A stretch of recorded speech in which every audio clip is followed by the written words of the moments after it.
वाहिगुरू जी का खालसा वाहिगुरू जी की फतेह। मेरा नाम रवनीत कौर है। मेरी रूह ना शुरू तो एक ऐसी चीज़ के भाल च सी जिहड़ा उन्होंने गुरु ग्रंथ साहिब जी के एक उस स्वरूप बारे दस सके जिहड़ा अंदरों धुर तो जुड़े, पर अमृत भी छक लिया सीगा, वो गल नहीं बनी। उस तो बाद भी मन इन्ना खाली खाली सीगा ना। अज मैनूं अमृत छके नूं 2.5 साल हो चुके हैं, तो मन एक ऐसी खाली अवस्था च सीगी ना, कुछ तो चाहिए। गुरुद्वारा साहिब भी चाहिए सीगा, अमृत वेला भी सीगा, पर उस खालीपन की वजह तो ना मेरा अमृत वेला भी टुट गया कि मैनू कुछ मिल नहीं रहा। उत्थे जाने पर कुछ मिल नहीं रहा। लास्ट मंथ इन मार्च के विच एक PMC का समागम होया सीगा, वर्कशॉप पटियाला दे विच। उत्थे साडे रिलेटिव्स ने वो गए हुए सी। मैं उन्होंने इंस्टाग्राम पर एक स्टेटस देखा सीगा, वो कह रहे थे कि यही तो वो चीज़ है जिसकी मैं भाल सी, जो मैनू चाहिए सी। मैं उन्होंने स्टेटस घट्टो घट्ट 3 या 4 बार बैक टू बैक देखा।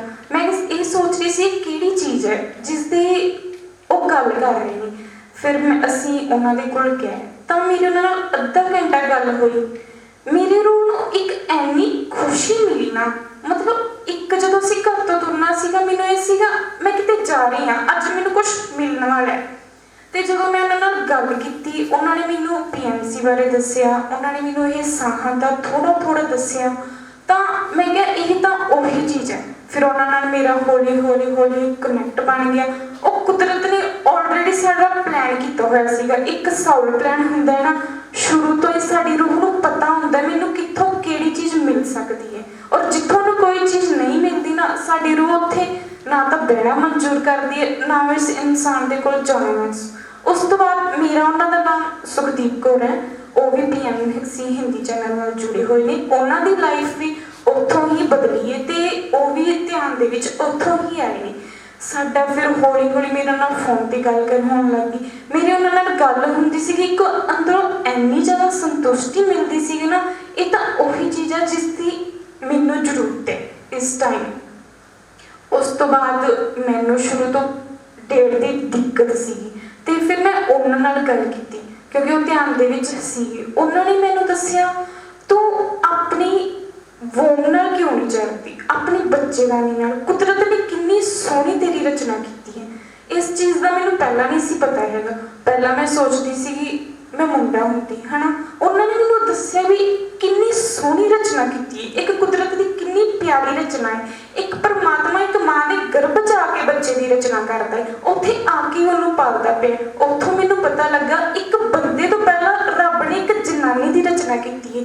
आप उहदे विच बैठ के एक कुदरत नूं रच लिया है। पक्षी पंछू हर एक दे विच, हर एक औरत जिहड़े भी रूप च उस परमात्मा आप बैठ के रच रहा है। एक बंदे के स्वरूप तो ज़्यादा रब एक जनानी एक औरत के रूप में उहदे नेड़े वे, जदों तो इस दुनिया ते आई भी नहीं हुंदी, अपनी माँ के कुख च हुंदी है, रब पहला उहदे अंदर आके बैठा हुंदा है। उन्हें इस सृष्टि नूं रचण दा सारी प्रक्रिया एक औरत के रूप विच ही कीती हुई है। माई देसां जी, फिर मैनूं उन्हां तो माई देसां जी बारे पता लगा। ये साडे धर्म नाल जुड़े हुए ने। मैं शुरू तो सिख परिवार च, मेरे आले दुआले सारे पंजाबी बोलते हैं, पर मैंने इस चीज़ बारे पता तक नहीं सीगा। एक माई देसां जी एक औरत की शक्ति नूं, एक रचना नूं, जिथे गुरु गोबिंद सिंह जी नूं उन्हां दा प्यार वो इन्ने वैराग दे विच सन कि उन्हां नूं दमदमा साहिब तो इत्थे खिंच लिया।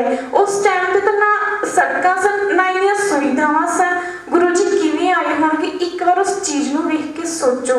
वो एक माई दे प्यार विच, एक वैरागड़ दे प्यार विच इत्थों तक खिंचिया है।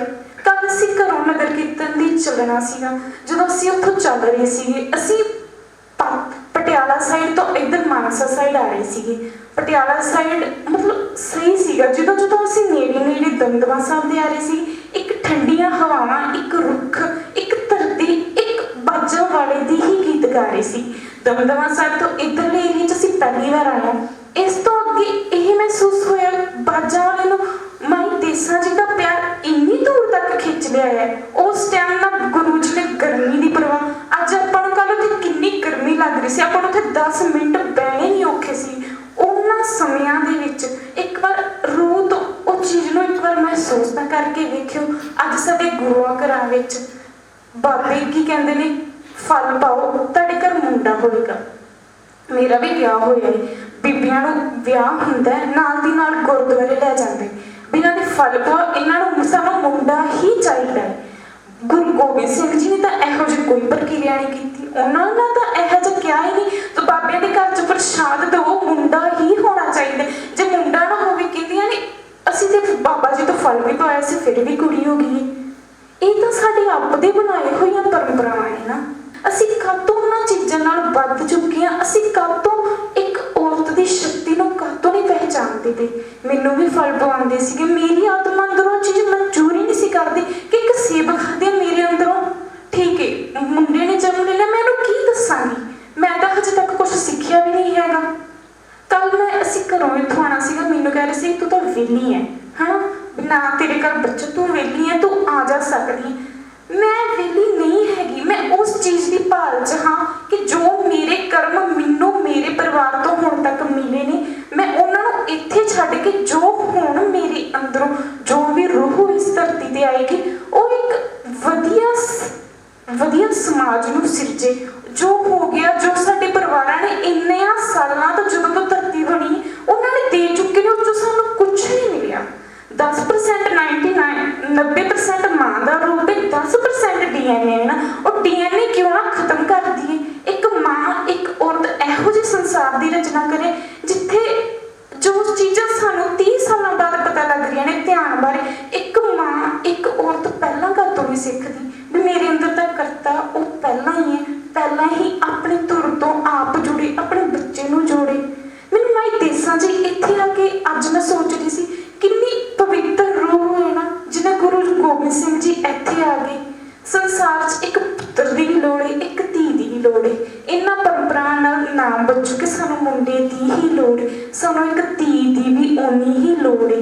ਪਵਾਓ ਫਲ ਪਵਾਓ, ਫਲ ਪਵਾਉਣ ਤੋਂ ਕੋਈ ਨਹੀਂ ਰੋਕਦਾ ਪਿਆ, ਪਰ ਫਲ ਉਹਦਾ ਪਵਾਓ ਕਿ ਸਾਡੇ ਘਰ ਵੀ ਸਿੱਖੀ ਆਏ, ਸਾਡੇ ਬੱਚੇ ਵੀ ਧਿਆਨੀ ਬਣਨ, ਸਾਡੇ ਬੱਚੇ ਵੀ ਉਸ ਵਿਧੀ ਨਾਲ ਜੁੜਨ ਜਿਹੜੀ ਉਸ ਪਰਮਾਤਮਾ ਨੇ ਸਾਨੂੰ ਦਿੱਤੀ ਹੈ। ਪਰ ਉਸ ਤੋਂ ਪਹਿਲਾਂ ਇੱਕ ਧੀ ਦੀ ਵੀ ਲੋੜ ਹੈ, ਕਿਉਂਕਿ ਪਵਨ ਗੁਰੂ ਪਾਣੀ ਪਿਤਾ ਮਾਤਾ ਧਰਤ ਮਹੱਤ।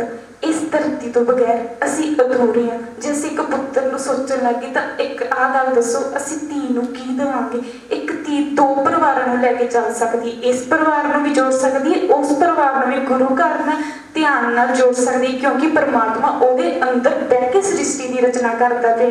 ਮਾਈ ਦੇਸਾਂ ਜੀ ਇੱਕ ਉਸੇ ਹੀ ਚੀਜ਼ ਨੂੰ ਰਿਪਰੈਜ਼ੈਂਟ ਕਰ ਰਹੇ ਨੇ। ਮਾਈ ਦੇਸਾਂ ਜੀ ਦਾ ਅੱਜ ਅੰਸ਼ ਵੰਸ਼, ਉਹਨਾਂ ਦੇ 10ਵੇਂ ਅੰਸ਼ ਤੋਂ ਪਹਿਲਾਂ ਮਾਈ ਦੇਸਾਂ ਜੀ ਦਾ ਨਾਮ ਚੱਲਦਾ। ਬਾਬਾ ਜਸਵੀਰ ਸਿੰਘ ਜੀ ਨੂੰ ਮਾਈ ਦੇਸਾਂ ਜੀ ਦੇ ਨਾਮ ਤੋਂ ਅੱਜ ਸਾਰੀ ਕੌਮ ਜਾਣਦੀ ਪਈ। ਇੱਕ ਤੁਸੀਂ ਇਹ ਦੱਸੋ, ਇੱਕ ਔਰਤ ਦਾ ਰੋਲ ਕਿੰਨਾ ਵੱਡਾ ਹੈ। ਉਸ ਬਾਜਾਂ ਵਾਲੇ ਨੇ ਇੱਕ ਔਰਤ ਦੇ ਕਿਰਦਾਰ ਨੂੰ ਕਿੰਨਾ ਉੱਚਾ ਚੁੱਕਦਾ ਹੈ। ਤੁਸੀਂ ਇਸ ਚੀਜ਼ ਨੂੰ ਸਮਝੋ। ਜੋ ਆ ਪਰੰਪਰਾਵਾਂ ਚੱਲ ਰਹੀਆਂ ਨੇ ਇਹਨਾਂ ਤੇ ਵੀ ਥੋੜਾ ਜਿਹਾ ਵਿਚਾਰੋ।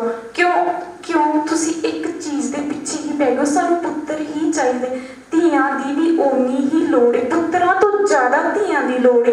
ਮਾਈ ਦੇਸਾਂ ਜੀ ਤੋਂ ਵੱਡਾ ਸਾਡੇ ਲਈ ਕੋਈ ਐਗਜ਼ਾਮਪਲ ਹੋ ਨਹੀਂ ਸਕਦਾ, ਜਿਨ੍ਹਾਂ ਨੇ ਗੁਰੂ ਜੀ ਨੂੰ ਇਸ ਜਗ੍ਹਾ ਤੇ ਲਿਆ ਕੇ ਦਮਦਮਾ ਸਾਹਿਬ ਤੋਂ ਇੱਥੇ ਲਿਆਤਾ, ਜਿਨ੍ਹਾਂ ਨੇ ਇਸ ਧਰਤੀ ਨੂੰ ਇੰਨੇ ਭਾਗ ਲਾਤੇ। ਅੱਜ ਮੈਨੂੰ ਲੱਗਦਾ ਇਸ ਪਿੰਡ ਦੀ ਪਹਿਚਾਣ ਮਾਈ ਦੇਸਾਂ ਜੀ ਦੇ ਨਾਮ ਤੋਂ ਹੈ। ਇਸ ਏਰੀਏ ਦਾ ਕੋਈ ਕੋਨਾ ਖਾਲੀ ਨਹੀਂ ਜਿੱਥੇ ਸਾਨੂੰ ਇਹ ਪੁੱਛਣਾ ਪਵੇ ਮਾਈ ਦੇਸਾਂ ਜੀ ਦੇ ਗੁਰਦੁਆਰਾ ਸਾਹਿਬ ਨੂੰ ਕਿਹੜਾ ਰਾਹ ਜਾਂਦਾ, ਉੱਥੇ ਪਹਿਲਾਂ ਹੀ ਮਾਈ ਦੇਸਾਂ ਜੀ ਦਾ ਨਾਮ, ਉਹਨਾਂ ਦਾ ਬੋਰਡ ਲੱਗਿਆ ਹੋਇਆ। ਨਹੀਂ ਤੇ ਕਿਤੇ ਵੀ ਜਾਣਾ ਹੋਏ ਨਾ, ਸਾਨੂੰ ਇੰਨੀ ਛੇਤੀ ਰਾਹ ਨਹੀਂ ਲੱਭਦਾ। ਤੁਸੀਂ ਉਸ ਚੀਜ਼ ਨੂੰ, ਉਸ ਸ਼ਕਤੀ ਨੂੰ ਪਹਿਚਾਨੋ। ਸਾਨੂੰ ਉਸ ਸ਼ਕਤੀ ਦੀ, ਉਸ ਚੀਜ਼ ਦੀ ਬਹੁਤ ਲੋੜ ਹੈ। ਜਦੋਂ ਕੱਲ ਅਸੀਂ ਇੱਥੇ ਨਗਰ ਕੀਰਤਨ ਲਈ ਤੁਰਨਾ ਸੀਗਾ, ਤਾਂ ਜਦੋਂ ਮੇਰੀ ਜਾਗ ਉੱਠੀ ਨਾ, ਉਦੋਂ ਜਿਵੇਂ ਬਾਜਾਂ ਨਾਲ ਖੁਦ ਕੰਨ 'ਚ ਰਹਿ ਰਿਹਾ, ਕਦੋਂ ਤੁਸੀਂ ਚਾਲਾ ਪਾਓਗੇ, ਹੁਣ ਤੇ ਚਾਲਾ ਪਾ ਲਓ। ਅਸੀਂ ਜਦੋਂ ਗੱਡੀ 'ਚ ਬੈਠੇ, ਮੈਂ ਗੱਡੀ ਦੇ ਵਿੱਚ 10 ਕਿਲੋਮੀਟਰ ਤੱਕ ਦਾ ਵੀ ਸਫ਼ਰ ਨਹੀਂ ਕਰ ਸਕਦੀ। ਮੈਨੂੰ ਇੱਦਾਂ ਹੁੰਦਾ ਬਸ ਹੁਣੇ ਮੈਂ ਇੱਥੋਂ ਨਿਕਲ ਜਾ। ਮੈਨੂੰ ਮੋਟਰਸਾਈਕਲ 'ਤੇ ਜ਼ਿਆਦਾ ਕੰਫਰਟ ਰਹਿੰਦਾ, ਕਿਉਂਕਿ ਮੈਨੂੰ ਗੱਡੀ 'ਚ ਬਹੁਤ ਜ਼ਿਆਦਾ ਘੁਟਨ ਮਹਿਸੂਸ ਹੁੰਦੀ ਹੈ। ਪਰ ਕੱਲ ਐਵੇਂ ਦਾ ਮੈਂ ਖੁਦ ਨੂੰ ਵੇਖ ਕੇ ਹੈਰਾਨ ਸੀਗੀ, ਐਵੇਂ ਦਾ ਕੁਛ ਵੀ ਨਹੀਂ ਹੋ ਰਿਹਾ। ਮੇਰੇ ਸਾਹਮਣੇ ਅੰਦਰੋਂ ਇੰਨੀ ਜ਼ਿਆਦਾ ਖੁਸ਼ ਸੀਗੀ। ਮੈਂ ਉਸ ਜਗ੍ਹਾ 'ਤੇ ਜਾ ਰਹੀ ਹਾਂ ਜਿਸ ਦੀ ਮੈਂ ਇੰਨੇ ਸਾਲਾਂ ਤੋਂ, ਜਦੋਂ ਮੈਂ ਸਰੀਰ 'ਚ ਆਈ ਹਾਂ ਉਦੋਂ ਦੀ ਭਾਲ ਕਰ ਰਹੀ ਹਾਂ।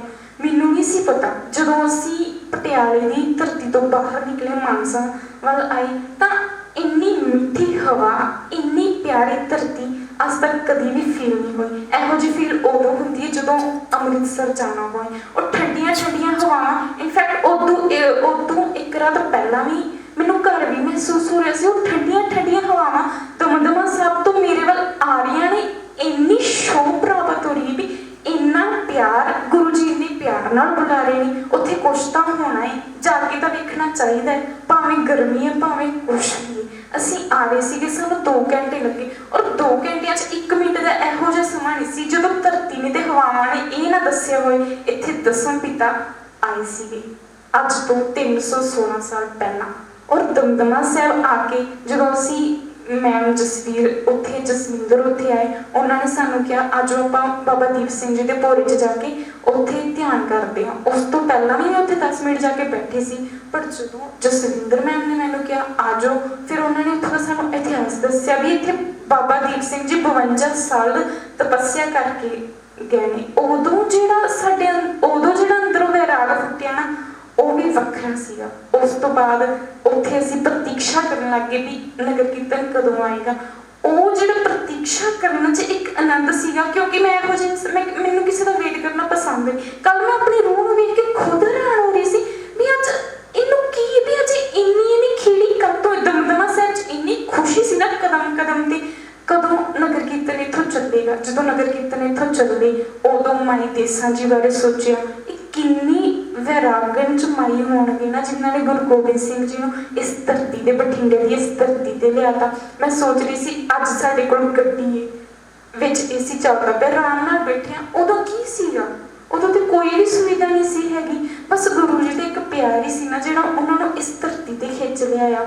ਉਹੀ ਪਿਆਰ, ਉਹੀ ਚੀਜ਼ ਉਹ ਮੈਂ ਆਪਣੇ ਅੰਦਰ ਮਹਿਸੂਸ ਕਰ ਰਹੀ ਸੀ, ਔਰ ਉਹੀ ਪਿਆਰ ਤੇ ਉਹੀ ਚੀਜ਼ ਅੱਜ ਇੱਥੇ ਸਾਨੂੰ ਲੈ ਕੇ ਆਇਆ। ਔਰ ਇੱਥੇ ਇੰਨਾ ਕੁਛ ਮਿਲਦਾ ਪਿਆ ਨਾ, ਕੱਲ੍ਹ ਦੀ ਮੇਰੀ ਰੂਹ ਇੰਨੀ ਖੁਸ਼ ਹੈ ਨਾ, ਇੰਨੀ ਖੁਸ਼ੀ ਮੈਨੂੰ ਆਪਣੇ ਮਾਂ ਪਿਓ ਦੇ ਘਰ ਜਾ ਕੇ ਨਹੀਂ ਮਿਲਦੀ। ਅੱਜ ਤੋਂ 2-3 ਦਿਨ ਪਹਿਲਾਂ ਮੈਂ ਉੱਥੇ ਜਾ ਕੇ ਆਈ ਹਾਂ, ਉੱਥੇ ਮੈਨੂੰ ਕੋਈ ਖੁਸ਼ੀ ਨਹੀਂ ਮਿਲੀ। ਉੱਥੇ ਜਾਂਦੇ ਹਾਂ ਕਾਹਲੀ 'ਚ ਜਾਂਦੇ ਹਾਂ, ਉੱਥੇ ਮੈਂ ਕੁਛ ਵੀ ਇੰਜੋਏ ਨਹੀਂ ਕਰਦੀ ਹੈ। ਇੱਥੇ ਕੱਲ੍ਹ ਦੀ ਮੈਂ ਇੰਨਾ ਜ਼ਿਆਦਾ ਇੰਜੋਏ ਵੀ ਕਰ ਰਹੀ ਹਾਂ, ਮੇਰੀ ਰੂਹ ਇੰਨੀ ਖੁਸ਼ ਹੈ। ਇਹੋ ਜਿਹੀ ਖੁਸ਼ੀ ਜਾਂ ਤਾਂ ਮੈਨੂੰ ਹਰਿਮੰਦਰ ਸਾਹਿਬ ਜਾ ਕੇ ਹੁੰਦੀ ਹੈ, ਅੱਜ ਮੈਨੂੰ ਇੱਥੇ ਆ ਕੇ ਮਿਲਦੀ ਪਈ ਹੈ। ਇੰਨੀ ਜ਼ਿਆਦਾ ਖੁਸ਼ੀ ਔਰ ਇੰਨਾ ਜ਼ਿਆਦਾ ਪਿਆਰ ਮਿਲਦਾ ਪਿਆ ਨਾ। ਇਸ ਧਰਤੀ ਤੇ ਸਾਨੂੰ ਕੋਈ ਨਹੀਂ ਜਾਣਦਾ, ਨਾ ਇੱਥੇ ਕੋਈ ਸਾਡਾ ਰਿਸ਼ਤੇਦਾਰ ਹੈ, ਪਰ ਫਿਰ ਵੀ ਇੱਕ ਇਹੋ ਜਿਹਾ ਰਿਸ਼ਤਾ। ਜਸਵਿੰਦਰ ਮੈਮ ਮੈਨੂੰ ਪਹਿਲੀ ਵਾਰ ਪਟਿਆਲੇ ਮਿਲੀ ਸੀਗੀ, ਉਹਨਾਂ ਨਾਲ ਇਹੋ ਜਿਹਾ ਇੱਕ ਰਿਸ਼ਤਾ ਬਣ ਚੁੱਕਿਆ ਨਾ, ਉਹ ਚੀਜ਼ ਆਪਣੇ ਆਪ ਖਿੱਚਦੀ, ਕਿਉਂਕਿ ਇਹ ਰੂਹਾਂ ਦਾ, ਇਹ ਉਸ ਅਕਾਲ ਪੁਰਖ ਦਾ, ਇਹ ਉਸ ਇੱਕ ਓਂਕਾਰ ਦਾ ਪਿਆਰ ਹੈ ਜਿਹੜਾ ਰੂਹਾਂ ਨੂੰ ਰੂਹਾਂ ਨਾਲ ਖਿੱਚਦਾ ਹੈ ਔਰ ਇਸ ਧਰਤੀ ਤੇ ਅੱਜ ਇੱਥੇ ਖਿੱਚ ਲਿਆਇਆ ਹੈ। ਬਸ ਇੰਨਾ ਕੋਈ ਮੇਰਾ ਐਕਸਪੀਰੀਅੰਸ ਹੈ। ਵਾਹਿਗੁਰੂ ਜੀ ਕਾ ਖਾਲਸਾ।